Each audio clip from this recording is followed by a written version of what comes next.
I thought I'd just pick up on a couple of things that have been raised to date. One is around the One Oceans thing. I guess it is kind of obvious, but I think I don't know that society really necessarily fully internalises the extent to which the oceans environment is so utterly interconnected. So all of our kind of persistent pollutants are pervasive across the planet. Climate change is the single biggest driver of change in our marine environment and will be increasingly a feature of that changing environment. So it's truly a global commons issue in that regard. It's also a highly dynamic environment, as we know, in terms of oceanic currents and what have you, but also the biology within them. We've got migratory species, and certainly trying to spatially manage that environment has some complexities because of its dynamism. But notwithstanding that dynamism, we do have responsibility for an area 200 nautical miles out and also out to the edge of the continental shelf. So as a country, we have an area that we can take responsibility for, and indeed under international obligations, we must take responsibility for the outcomes occurring in that area. So we really do need to think about this as a commons issue, and in that respect, I think we have an opportunity, particularly with our deep water, not to make some of the mistakes that we've traditionally made in our terrestrial environment in terms of addressing issues once they have become a problem. And one of the challenges here is how do you get a democratic system, which typically is reactive to problems when they arise, to start to act more strategically around issues before they become problems. Notwithstanding the fact that in our inshore environment there has been vast modification, and a lot of that's not particularly well understood. I certainly feel quite strongly about New Zealand's sediment issues that we have from our world-scale erosion problem in many of our pastoral landscapes, and traditionally that has put an enormous load on our coastal environments in terms of sediments and absolutely totally modified those environments. And we've had coastal fishing pressures and development and what have you that continues. So we have this quite a great frontier, but we also have this inshore environment, which is a contested space and has had an awful lot of modification. But when we think about it being a single thing, the ocean, that requires, therefore, an integrated approach to management, it's a really easy thing to say, and lots of us talk about that all the time. To do it in practice is quite something else. When we think about that, and we think about the need to manage it as a whole, take an ecosystems approach, that does require us to come together and have a relatively integrated, unified decision-making set of institutions. Bronwen raised the question as to why have we got these various processes where people don't necessarily talk to one another, that are set up highly adversarially. I would argue that many of New Zealand's environmental management institutions have come from a period when we felt as a country, at least many people in this country, particularly political leaders in this country, felt that New Zealand would be best served by doing away with planning. Planning was a bad idea. Actually, what we would do is we would let the market broadly decide what happens, keep planning to a minimum, manage issues at the margins, particularly through effects, and our EEZ legislation is heavily based on the RMA. And as a consequence of that, we set up a whole bunch of highly adversarial processes where somebody proposes something, everybody else piles in, and it is a contest of ideas, evidence, etc. Those processes are typically expensive. They don't typically manage cumulative effects particularly well. And if we think about the marine environment as being a shared environment but also a finite environment, what's critically important is that we think strategically, because we can chip away at something and find ourselves in a difficult position further down the track from which we've passed points of irreversibility.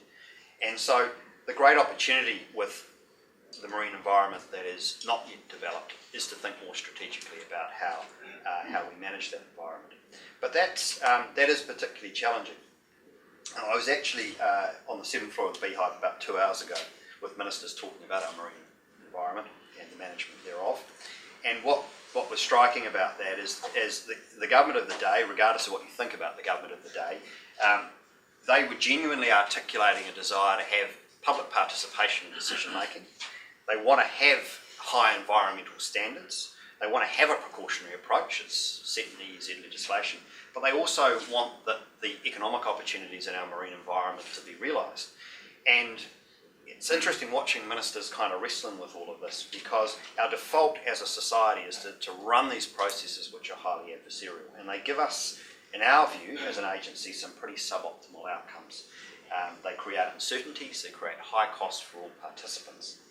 So 2 years ago, the Ministry of the Environment was piffed in public sector language. And that means that external reviewers came in and did what's called the Performance Improvement Framework Review on how we're going as a ministry.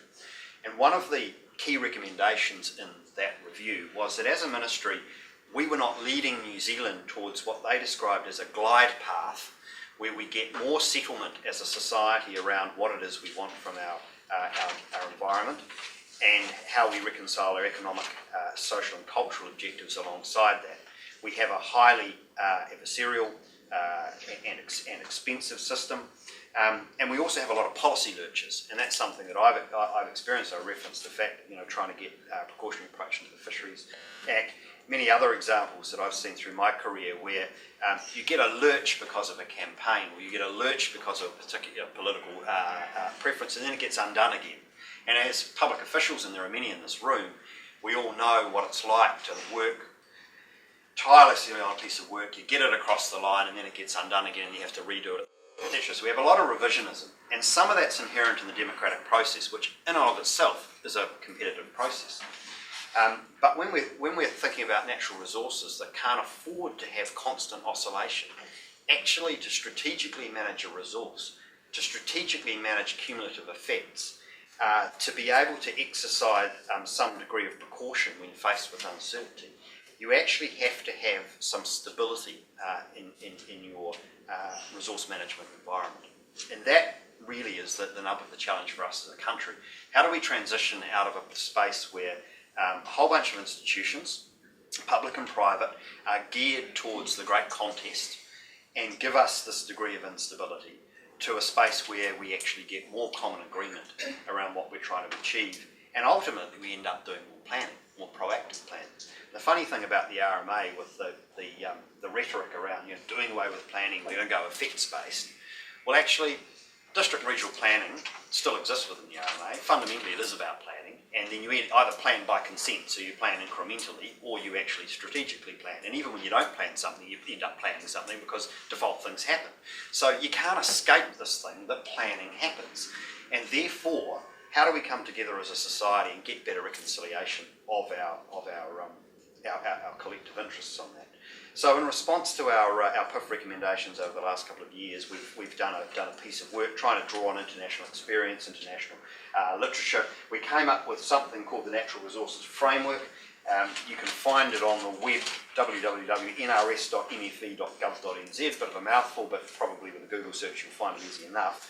I won't bore you with all the detail of it, but there's just a couple of things that I want to draw to your attention. So this is the way we're increasingly thinking about public policy issues in the natural resource space across the natural resource sector. And for those of you that don't know the natural resource sector, it's the 7 government agencies responsible for some element of natural resource management in New Zealand. We work very closely with local government as well. The key thing about this, first of all, is that we take a systems approach. And part of the systems approach, which is obvious in any kind of biological, biophysical environment, is the ecosystem, right? So, yeah, we understand we've got to take more of an ecosystems approach. But the other system that's going on here is the social system. And actually, the marine environment, like all natural environments, can operate perfectly well without us. Actually, it's probably better off without us. The thing we've got to manage is people, not the actual resources themselves particularly. So we need to think more deeply about the social system. What it's comprised of. We think of the components being the political system, the economic system, and the cultural system, all of which are part of the social system. The social system is a subset, obviously, of the wider environmental management system. So that's the first thing, really thinking deeply about what is our kind of institutional landscape and what gives rise to it. And then thinking about actually what are the behaviours and incentives on the actors within those institutions. Institutions are just an expression of people, right? How people come together, how people agree to work together, the rules they set, those sorts of things. So we need to actually think quite deeply about what are the incentives on all of us to participate in the ways we do in the environmental management system that give rise to the outcomes we have. and then think about them over different time frames. So the rest of the process is thinking about how that plays out over the sort of the short, medium, long, and then how you might think about different options to consider different ways of doing things. So I just really wanted to support what I've heard from these good people. This is obviously, again, a lot easier said than done, and as a nation we're on a journey in this regard. The world is grappling with many of these issues, but I think we are starting to recognise some of the limitations of our past institutional settings, and recognising that the future is going to be people coming together far more proactively than they have in the past. And I think the Land and Water Forum, for all of its kind of warts and all, and there's lots of commentary around the Land and Water Forum, has taken water policy further than we would have had through a traditional government comes up with some ideas, goes out, consults through some roadshows, people put in thousands of submissions, ministers consider what they're going to do and truck on, to getting a better degree of common understanding around the issues we face, common understanding of what people are trying to achieve.